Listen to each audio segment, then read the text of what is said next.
ஒரு கார் வந்து 100 கிலோமீட்டர் ஸ்பீடில் போயிட்டுருக்கு. வண்டியை ஓட்டிட்டு போனவர் பக்கத்தில் உட்காந்துட்டு இருக்கவர் தூங்குறத பார்த்துட்டு கொஞ்சம் வண்டியை நிப்பாட்டி நீங்கள் பின்னாடி போய் உட்காந்து தூங்குங்க அப்படின்னு சொல்கிறாரு. அப்போது ஏன் அப்படின்னு கேட்கும்போது, நீங்கள் தூங்கிட்டு இருக்கும்போது என்னால் வந்து காரை ஓட்ட முடியல, பக்கத்தில் நம்மளுக்கு உட்காந்துட்டு இருக்கவங்க தூங்கிட்டு இருந்தால் நமக்கு தூக்கம் வரும்.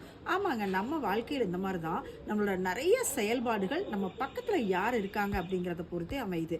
நம்ம சுறுசுறுப்பாக இருக்கிறவங்களோட இருக்கும்போது சுறுசுறுப்பாக இருக்கும், சோம்பேறியாக இருக்கிறவங்களோட இருக்கும்போது சோம்பேறியாக இருக்கிறோம். அதனால நம்ம கூட இருக்கிற பர்சன், அசோசியேட் ஆகிட்டு இருக்க பர்சன் வந்து ரொம்ப ரொம்ப வாழ்க்கையில் முக்கியம். நம்ம கூட ட்ரூத்ஃபுல்லாக, நல்ல பாசிட்டிவ் மைண்டாக, நம்மளோட ஸ்பிரிச்சுவலை என்கரேஜ் பண்ணுற பர்சன்ஸ் கூட நம்ம இருக்கும்போது நம்ம லைஃப் வந்து சக்ஸஸ்ஃபுல்லாக இருக்கும். நம்ம நேரோ மைண்டட் பீப்புள், நம்மளை ஸ்பிரிச்சுவலில் வந்து தவறாக வழி நடத்துகிறவங்க, எப்போதுமே நெகட்டிவாக இருக்கிற மைண்டட் பீப்புளோட இருக்கும்போது நம்ம லைஃப்பும் இப்படி தாங்க இருக்கும். இதுதான் பைபிள் அழகாக சொல்கிறாங்க.